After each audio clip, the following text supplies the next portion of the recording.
Well, in the interest of time, and we have a lot to cover today, I'm going to get started. My name is Lisa Mallory, and I'm the CEO of DCBIA. We are delighted to have this program today. This is a long time coming.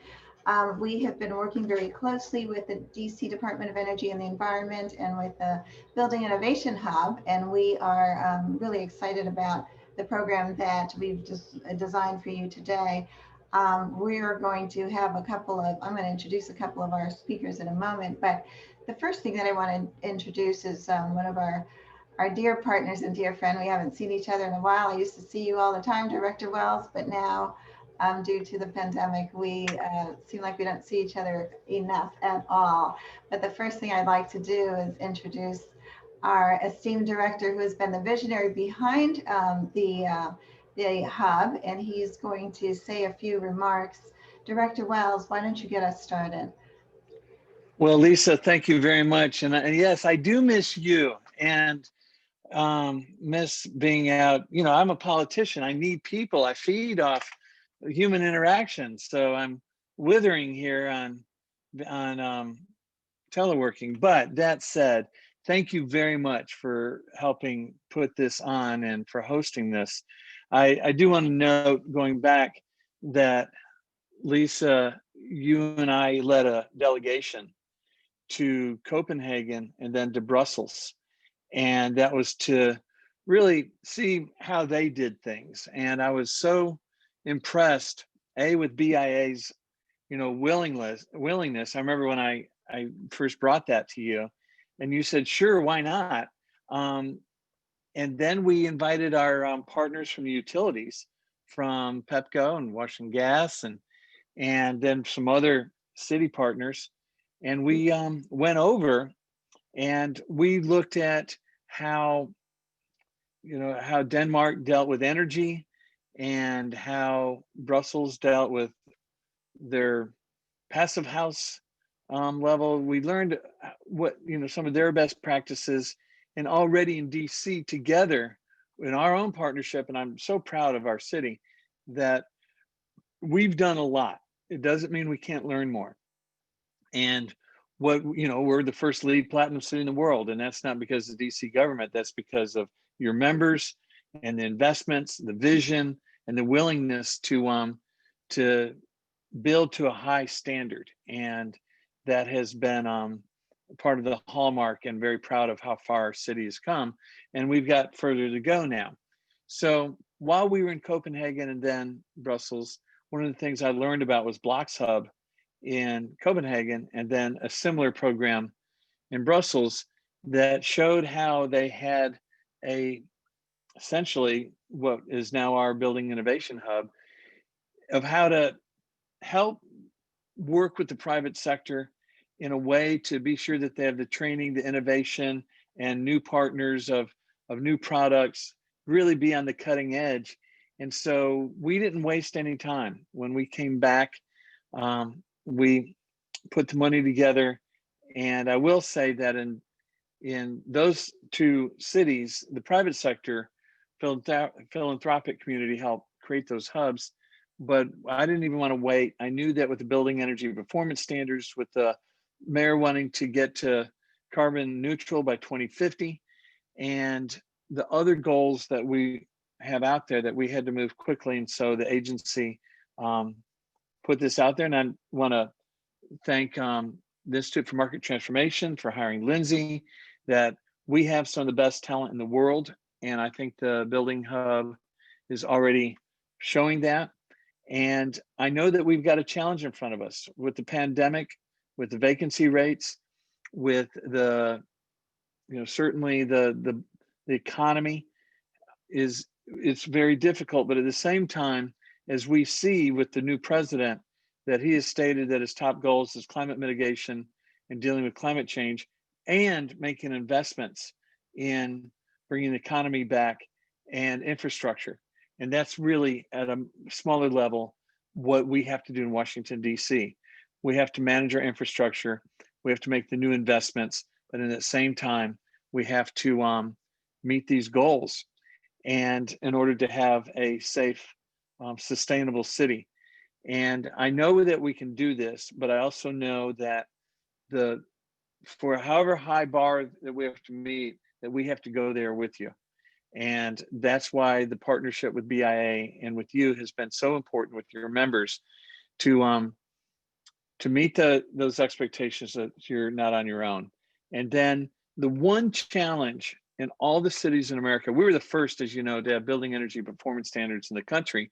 Then New York City and now other cities are doing it. But the one concern that your members brought up that we all are very concerned about is the mayor's goal around affordable housing. How can we do both? And what about the affordable housing buildings we currently have? Because when we build new, it meets the standards. But how do we bring the other affordable housing that's already built to this level? And everybody's just diving in right in the beginning. The Building Innovation Hub is already up and running. We have this seminar, and I'm eager to be the partner. And thank you very much for your leadership. And I look forward to today's webinar forum. It's certainly timely, and I think that we're gonna make it.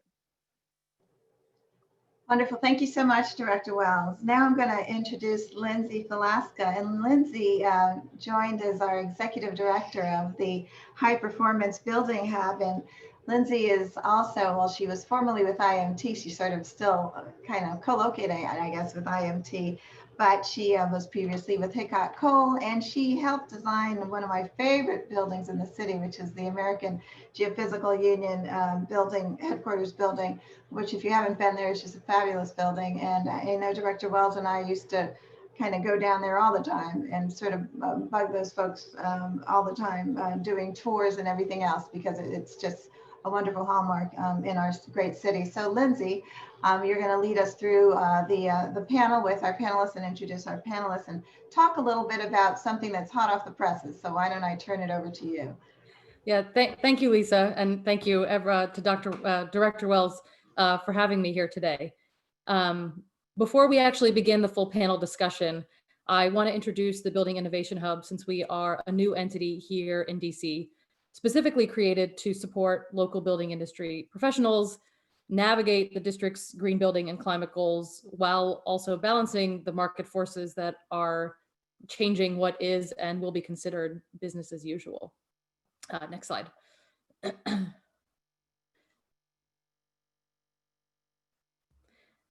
Oh, one more, my bad. So my name is Lindsay Falaska, Director of the Building Innovation Hub. The Hub is here to support the local building industry and make it easier for everyone to own and operate, design, and build better performing buildings.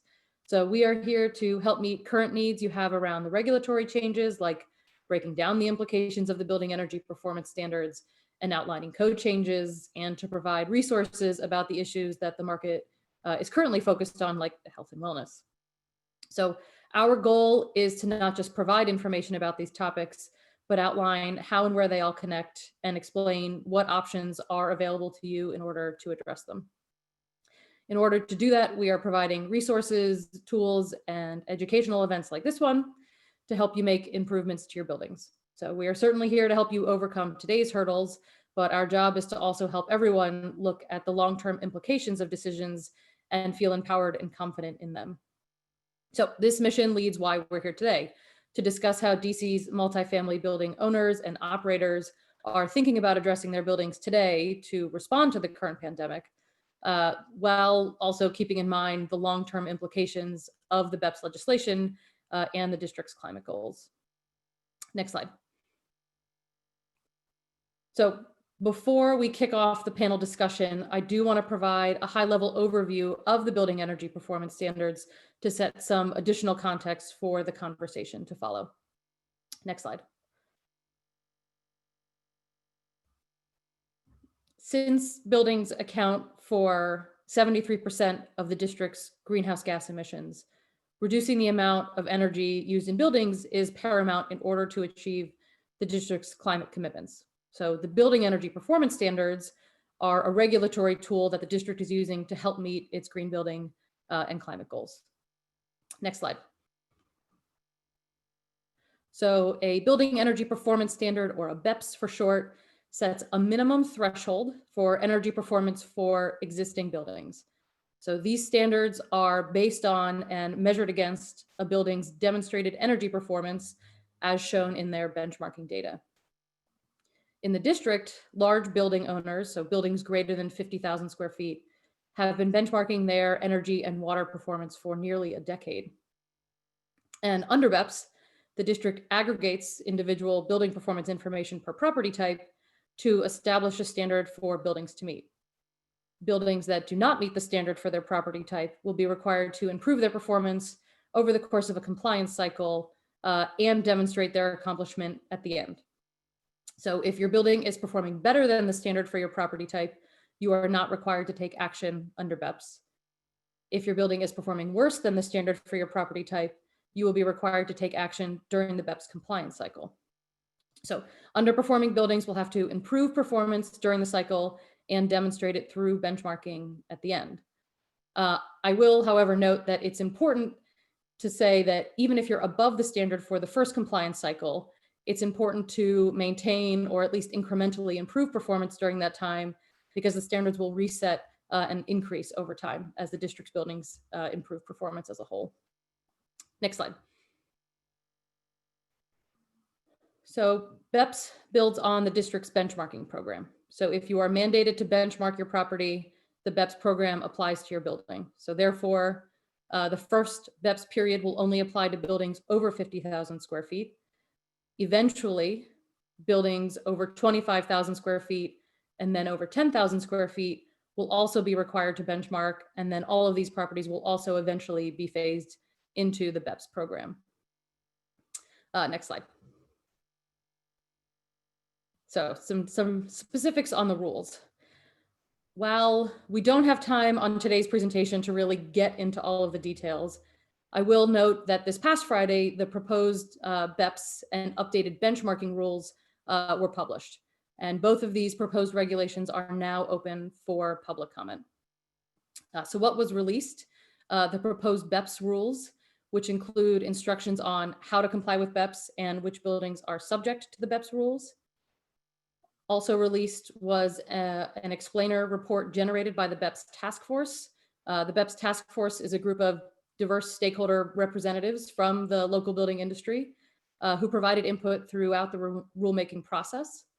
The report aims to help explain the public, to help them better understand why the rules are the way they are, as well as explain the decisions that went into the task force's recommendations. Also included and released were the updates to the benchmarking rules, which includes information relevant to the BEPS rules, such as how building size thresholds lower over time and information about the data verification requirement. Just as important to note, what was released is what has not been released yet. So the standards, the median levels of performance with which the BEPS rules will apply, were not released. DOEE intends to release the standards before the end of the calendar year. And as an interim placeholder, people can refer to the median metrics on DOEE's website now. The final standards will likely be close to, but not an exact match to those scores that are already online. Additionally, DOEE will soon release a building energy performance standards guidebook. The guidebook will include, I think of it like a code commentary book. So it'll include commentary, additional details into the specific requirements of each compliance pathway, how to request exemptions and delays of compliance, and compliance reporting procedures. So the benchmarking rules are open for a 30-day public comment period, which would close on January 3rd. And the BEPS rules are open for a 60-day public comment period, which would close on February 2nd. I will note that anyone who wants to learn more about the rules should attend a virtual public briefing that DOEE is hosting on December 15th. It will be recorded for people to view in the future if people can't attend. And then that you'll also be able to find information about how to actually formally submit comments if you have any. Next slide.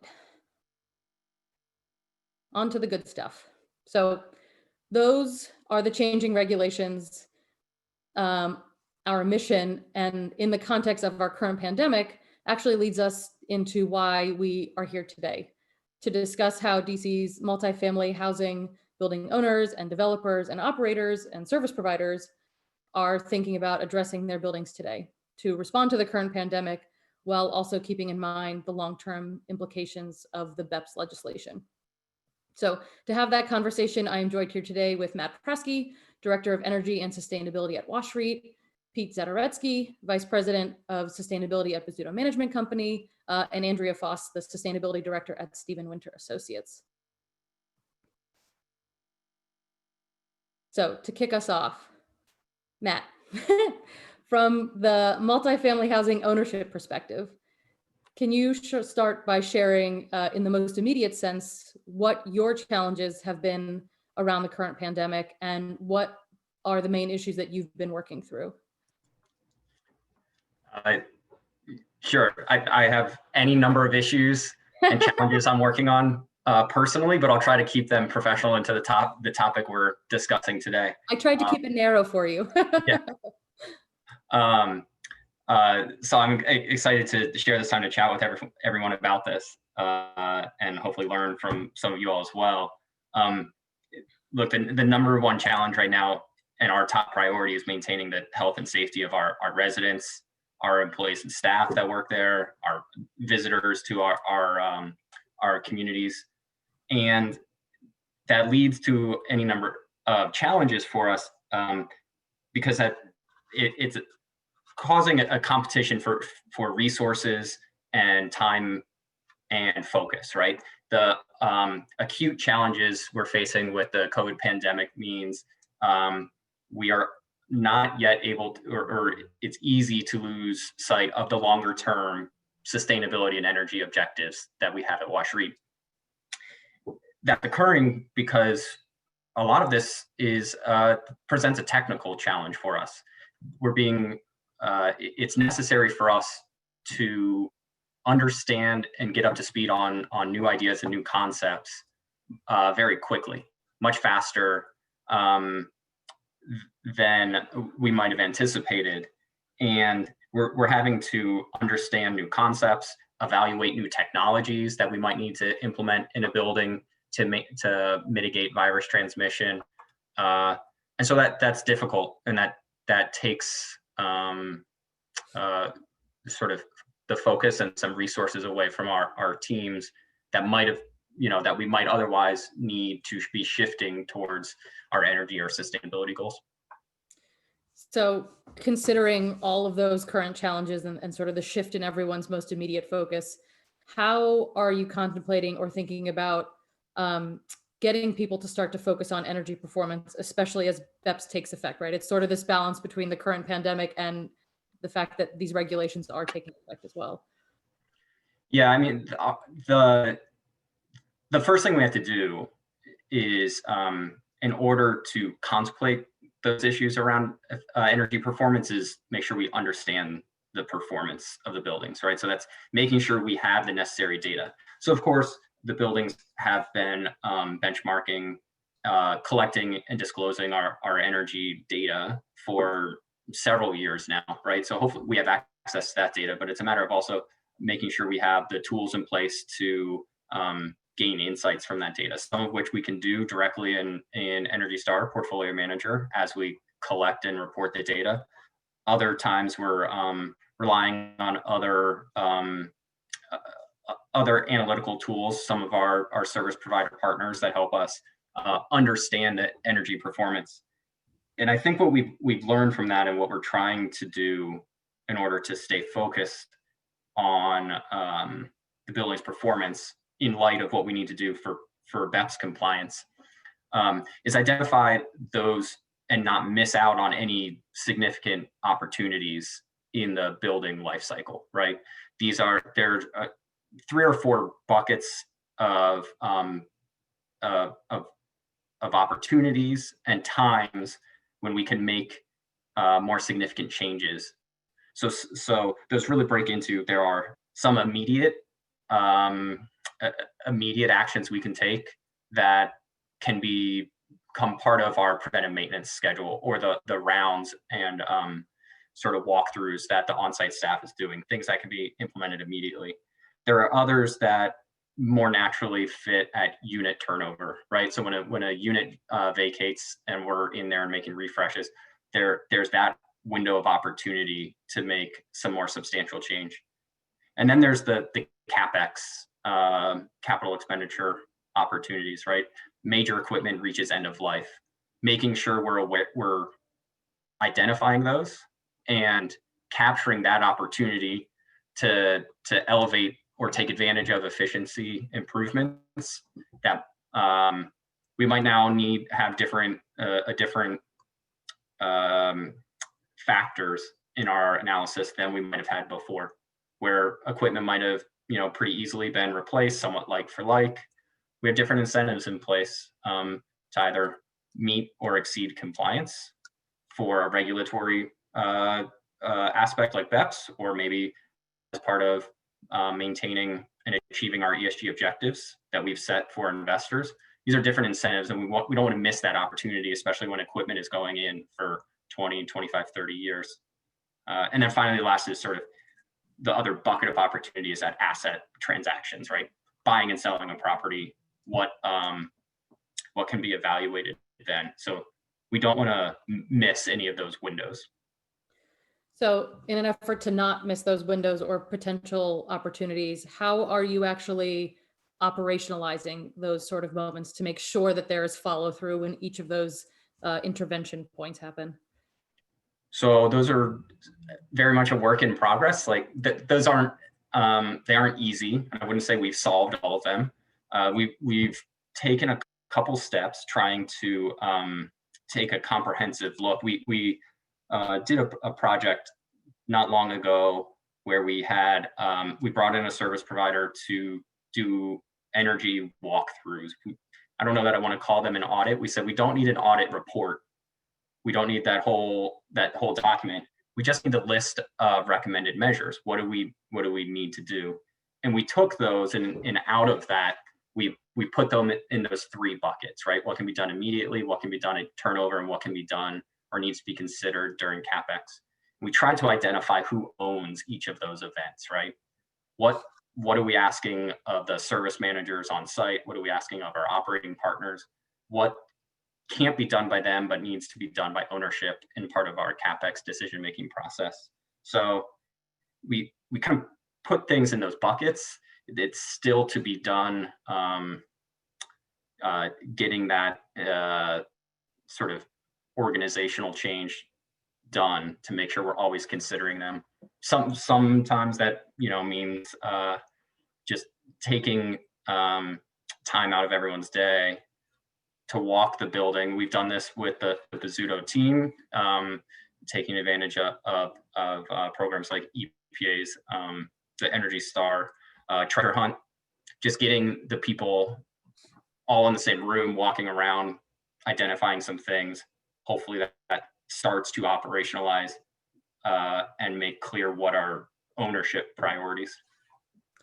Which is a really great transition actually over to Pete. So taking sort of these ownership desires and actually implementing them. So Pete, as an operator of multifamily properties and the one who's really tasked with operationalizing a lot of these desires from the ownership teams, what type of guidance or are you looking for from building owners?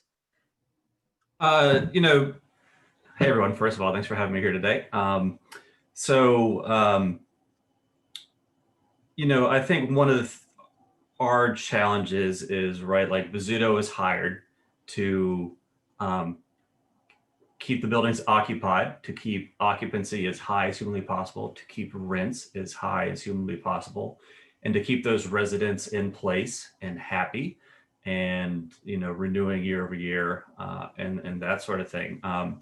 And then, operationally beyond that, it's preserving the asset. So, one of our challenges is translating, an increasingly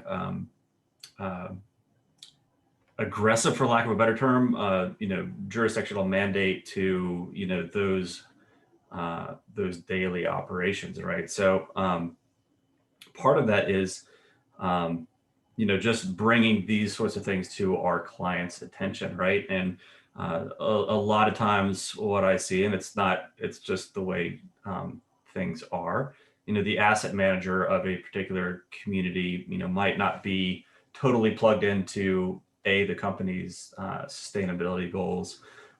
For instance, I know Matt, I know what they're after. I can reach out to him directly instead of going through our property manager to present it to an owner at a weekly meeting, to hopefully get an airtime and hope that it doesn't get lost in translation of what that opportunity, whether it's CapEx or operationally, behaviorally or what have you, occurs. So, one of my challenges is kind of marrying, knowing what a company's commitments are to sell it to, to that asset manager.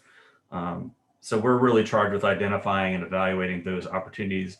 And also part of it is, I know Matt at WashREIT and other clients, multifamily is just a piece of an overall, local or if not global portfolio. So, that's part of the value that we bring of saying, hey, this is something that's happening either in your city. Here's some alignment with internal goals that I know you're after, and that sort of thing, which is how we brought the Energy Star treasure hunt idea to WashREIT, which is basically a targeted building inspection, for lack of a better term, looking for operational and capital expenditure opportunities to drive efficiency. And we've essentially turned that into a quarterly building inspection, which we were so thrilled to launch this year. That is on hold, but that's another part of our challenge, right? Is understanding, we have 45 communities in DC, representing 15,000 units, probably a billion square feet of retail as well. And how do we bake in, knowing that we are going to be charged with meeting targets by the city, whether our client cares or not, because that's going to be driving decisions down the road. So, we're constantly looking for ways to build in, these things operationally with our teams. I think the treasure hunts are a great example of sort of these quarterly, hopefully you can pick them up soon, these quarterly intervention points. So I'm also curious about, when you do receive guidance from ownership, how are you actually implementing it? So how do you actually take the idea, take the concept and actually start to bake it into your operations? That's the easy part, right? As soon as we have a thumbs up, it's making it happen, and certainly I think one thing that we'll be challenged with in DC, for instance, with the building energy performance standards is how we maybe change kind of our day-to-day operations and specifically, dealing with residents. For instance, Bozzuto properties were primarily market rate, primarily class A plus. So our spaces are activated 24/7. So, when you go into a Bozzuto property, you're walking by, every amenity space is lit, TVs are on, fans are running, whether there's people in them or not. So how do we, start to deactivate those spaces, but make that a part of, who we are as an operator and commitments of the building for, reducing energy loads on the grid. And it's, about community and resiliency. And it doesn't mean it's not working. It just means that we are conscious of, energy consumption and spend. And, how do we articulate that and, make that resonate with our residents, both existing and prospective. So I think one of the other pieces is even with residents home more and more, right? We're still looking at ways to save energy without sort of burdening residents with this sort of issue. So I'm curious, you spoke a little bit about resident engagement. I'm curious if you guys have thought about that anymore. And then I'm also generally curious, based on your sort of boots on the ground, on-site experience, if there are any trends that you've seen that have emerged that are worth sharing. Yeah, certainly, for the last couple of years, we've done Earth Month campaigns, which has, we've really taken advantage of to engage and educate our residents around not only Bozzuto's commitments and achievements, but, how they can live more sustainably or efficiently or save money or, whatever is going to resonate with, any given demographic. Obviously, that has all been put on hold. We're focused purely on resident health and wellness, both physical and mental. So, I think, that's going to be an ongoing challenge. I'm really starting to look at, what sort of technology might be able to, we might be able to deploy at our communities to, whether it's proactive, preventive maintenance, a sensor letting us know that a appliance is about to fail, or that there's a small leak that we could catch before it becomes catastrophic. I think those are the sorts of things that we're going to have to start to look at, and it's an efficiency play, it's an understanding your building play, and it's a resident impact play as well. And, if you go to Bozzuto's website, we're all about sanctuary. So, to what degree can we deploy, certain technologies that enhances that idea of sanctuary, where we're not coming into their unit, X amount of times per year, where it's, maybe zero, or we're able to schedule it well in advance, or what have you. So, yeah, a lot going on there. So similarly, on the flip side, you see all of these opportunities, from a day-to-day perspective. I'm curious about how you are providing and feeding this information back to ownership.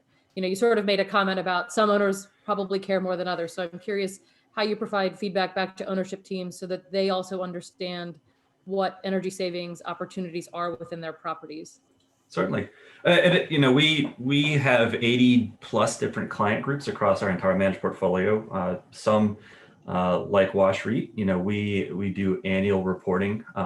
We assist in that process.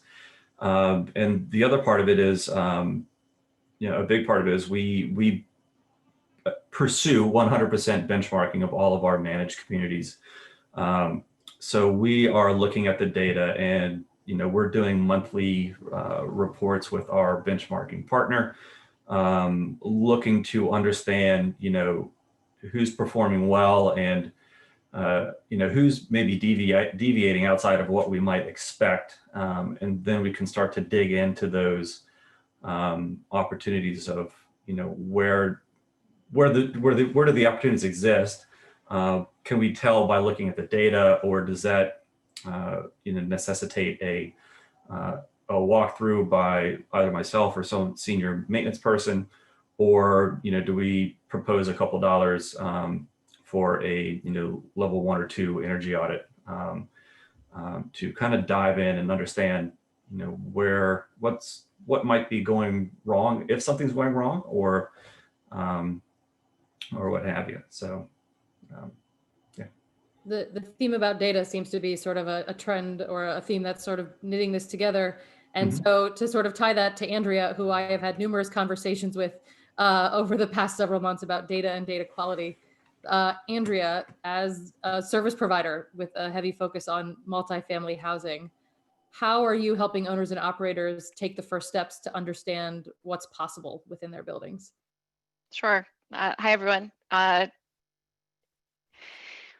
starting to get this question.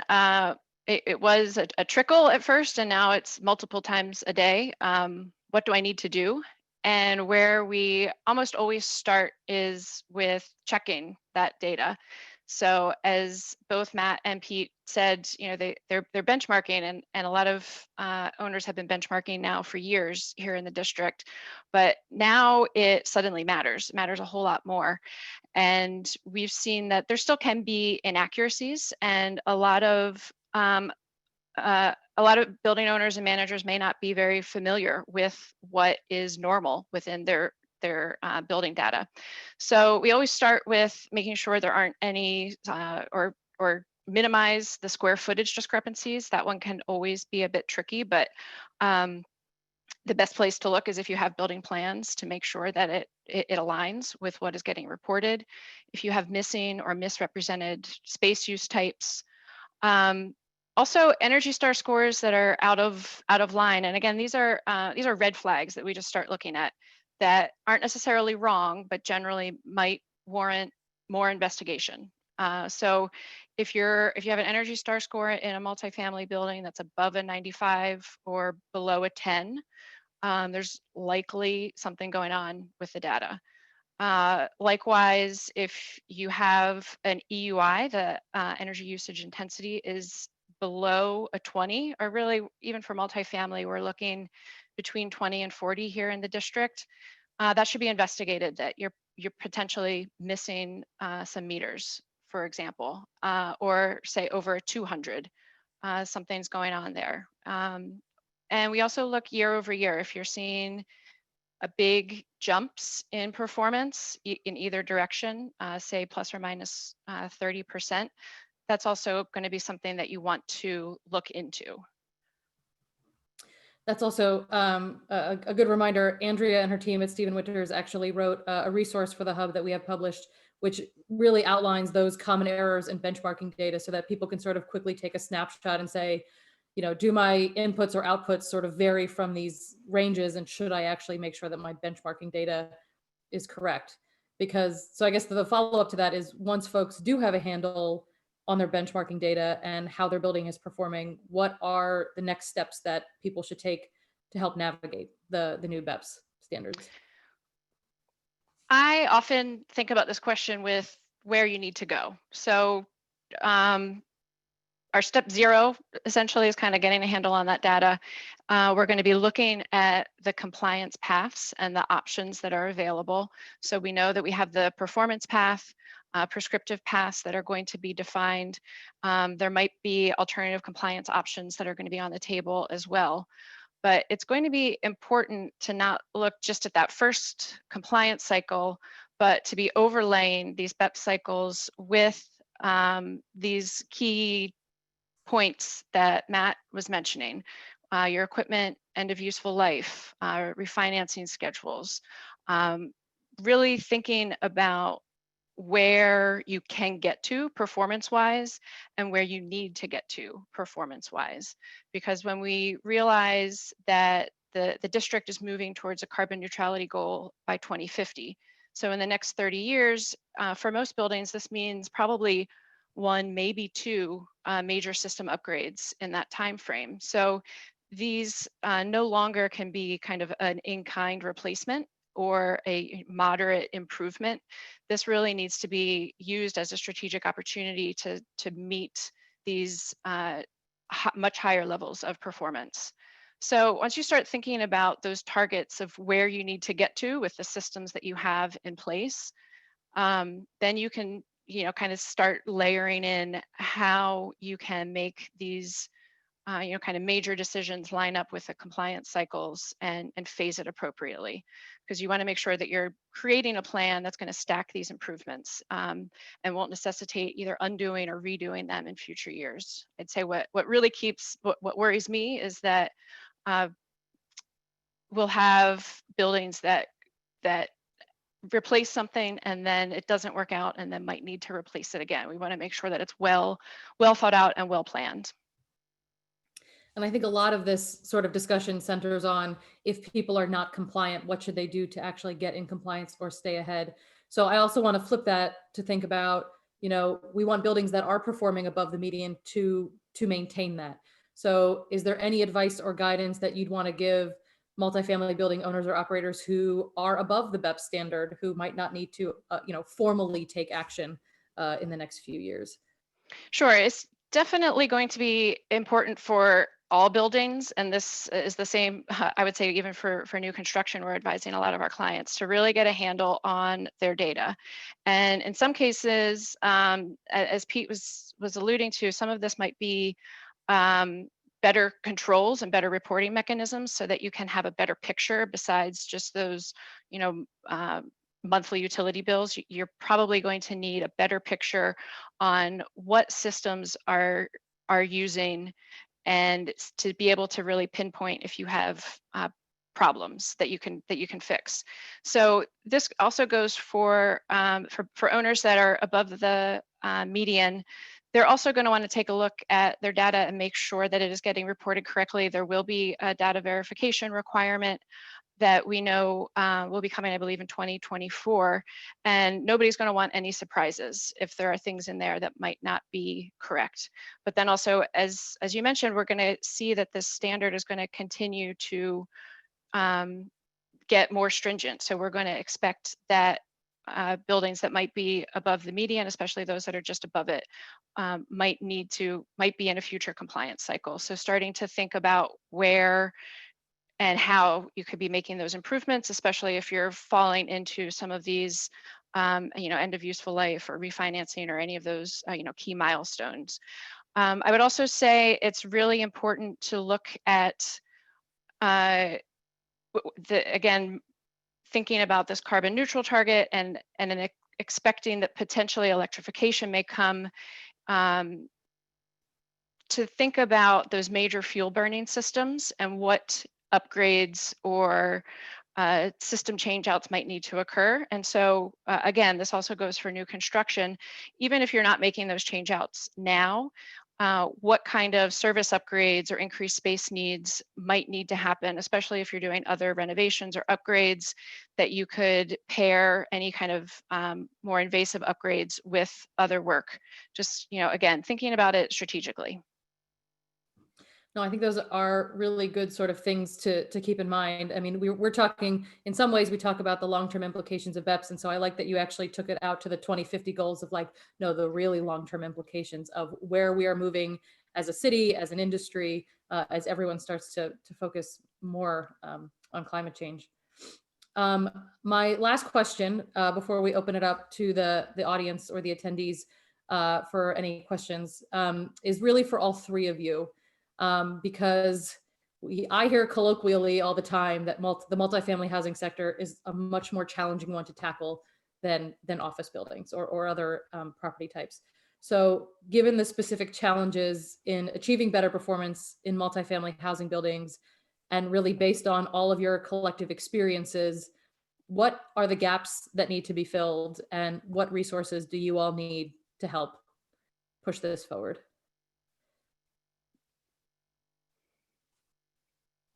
I'm happy to start there and then get it wrong and then have Pete and Andrea give me much more interesting and thanks for being a martyr. Yeah, correct answers. Look, there's certainly a dollar gap, right? There is money to be spent and resources that are difficult, especially within the COVID pandemic. But to an extent, it's also some of the analytics and the tools necessary to make those decisions of where to allocate dollars and how best to do that, right? Especially when we're talking about things like Andrea saying, not just your swapping out your like for like, right? You need to be thinking more comprehensively, either at a scale and an impact that is not necessarily the current decision-making process, right? And so we have to plug in new inputs into that analysis. We might say the things that, to an extent, we know many of the ways to make some improvements. We do them in our office buildings, but they make financial sense and they make a certain level of sense because of how utility expenses are structured there that are different than how they're shared between landlord, or not shared at all, between landlord and resident and multifamily.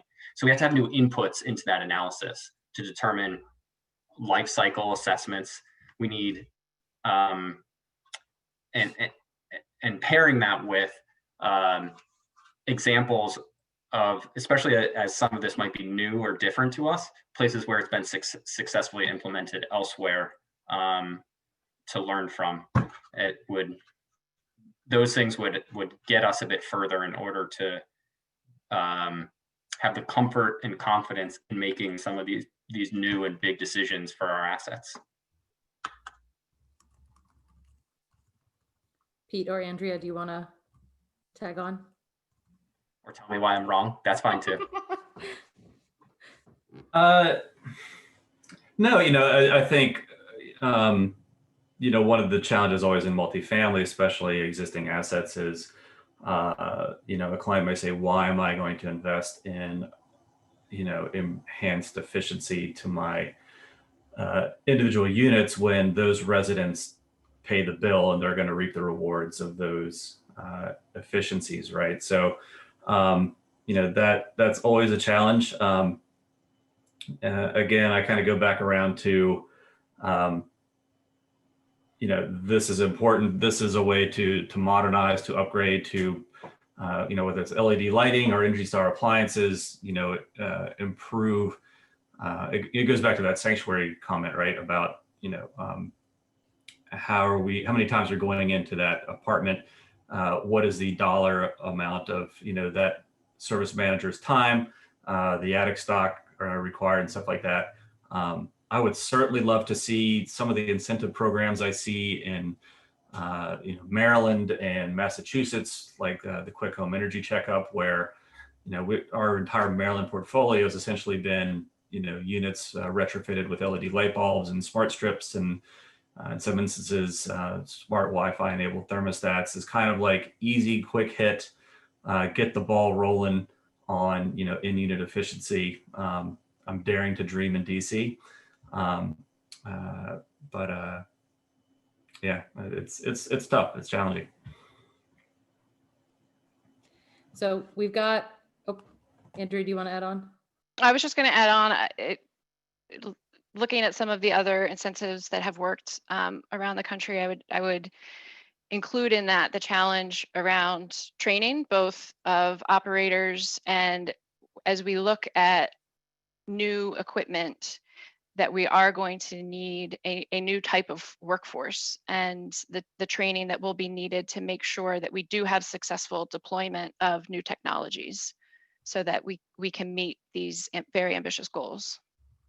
I think in the pre-call, I mentioned that, was in a maintenance room. This is a couple years ago where, the technician was talking about how he got all these incandescent light bulbs because they were so cheap and he's saving the property all this money.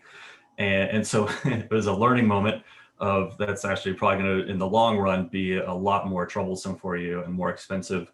And, that was one of the reasons that we, looked at building this treasure hunt into an annual inspection for each and every property, regardless if it's within DC, regardless of whether the client is reporting to GRESB or what have you, and taking that as an opportunity to educate the staff who is participating in that building inspection of what efficiency is, why it matters specifically for their building, for their city, for their client, what have you. But yeah, training is going to be definitely a big piece of this across the board.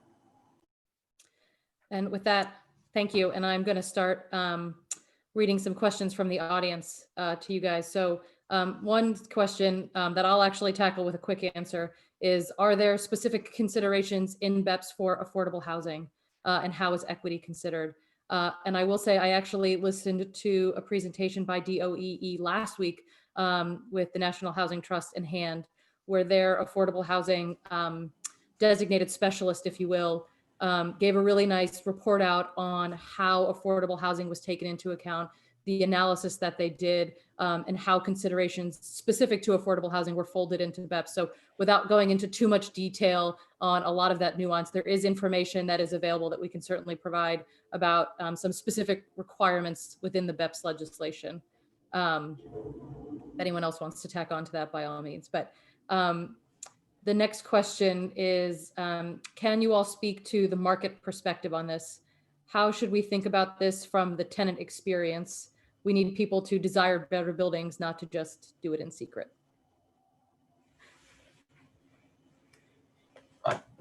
I agree completely. I'm curious what Pete's perspective is across their properties, but I would say to date, it's not a regular topic that I hear of resident demand, right?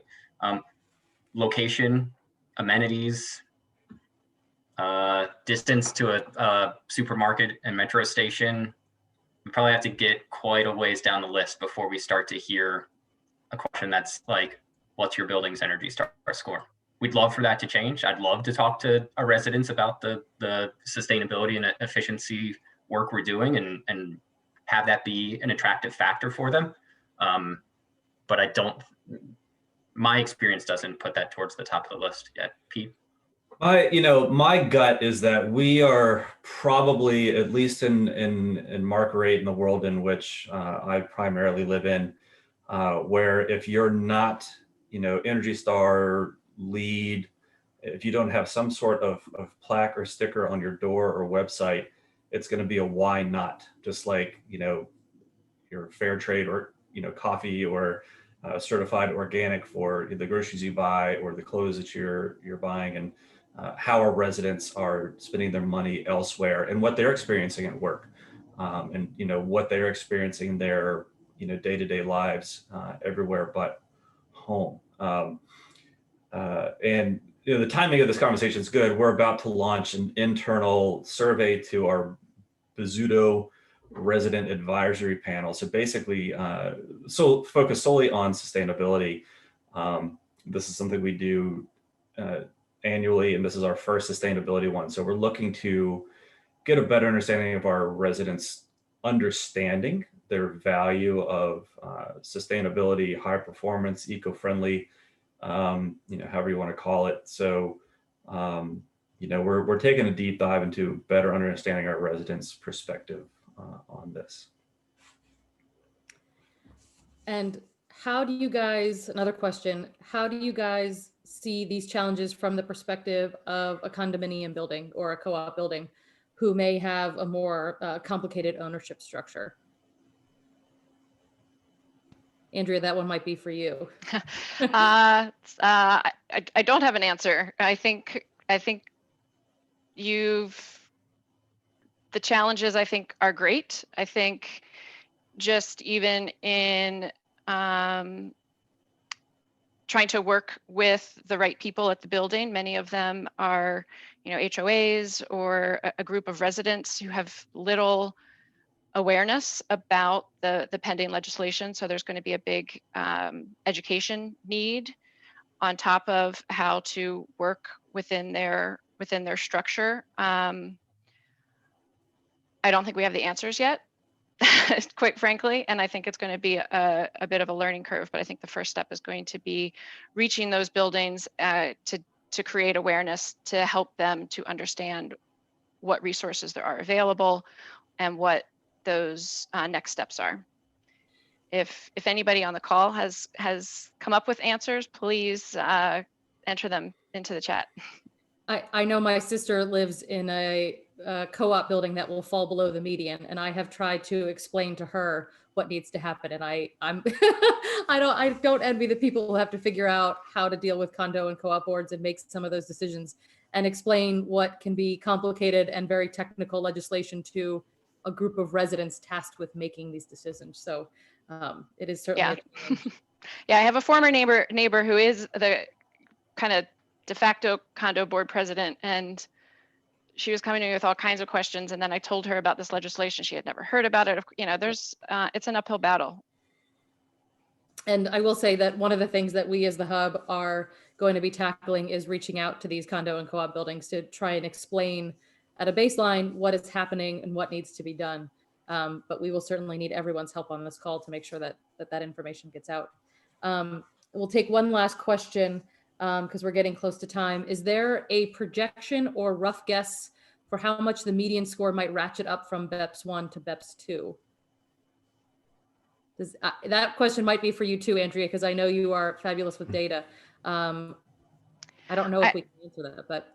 I know that I don't believe that there's going to be one that is published, but I agree that it's going to be important to think about what it might be. So I have asked that the folks who are much better with data than I am on our team to try to do some analysis around what that might look like, that we would very, very unofficially be able to at least think about in terms of how to target that with the clients who come to us. But as I understand it, I don't think there's going to be a published future compliance cycle target. Yeah. And with that, I know we have a few extra questions in the chat that we have not been able to answer, but we will do our best to try and tie them into a wrap-up email after the presentation is over. So I want to thank DCBIA for hosting. I want to thank Director Wells for joining us today. I want to thank Matt and Pete and Andrea for diving in and helping us tackle the issues surrounding multifamily housing, because we know it's a much more complicated sector when it comes to improving building performance, especially with everyone home more and more. So thank you guys very much for your time and providing your insights into this topic. And with that, I will turn it back over to Lisa. Thank you so much, folks. Thank you, Lindsay and your team. I just wanted to mention we have some upcoming events. For those of you that are DCBIA members, on Friday, we have a really great presentation by Kim Driggins. And so if you're a part of our housing committee, please join us for that webinar. And if you need any information about that, just email us at info@dcbia.org. We have our holiday party, which is a virtual happy hour on Wednesday, December 16th. And we also have our retail, commercial office and retail committee is having a retail risk mitigation webinar on January 5th. And we have our CEO, Capital Market CEO Forum coming up on January 26th, I believe it will be. So anyway, thank you all for joining us very much. Again, thank you, Lindsay and your team for your partnership, and Director Wells for joining us, and Kate and everybody else from the team at DOEE for your partnership throughout the year, and certainly for 2021. Thanks all for joining us. If you have any questions of the panelists or anybody else, we're happy to facilitate those conversations with Lindsay's team, or you can contact Lindsay directly. Thanks so much. Be safe. Thanks. Take care, everyone.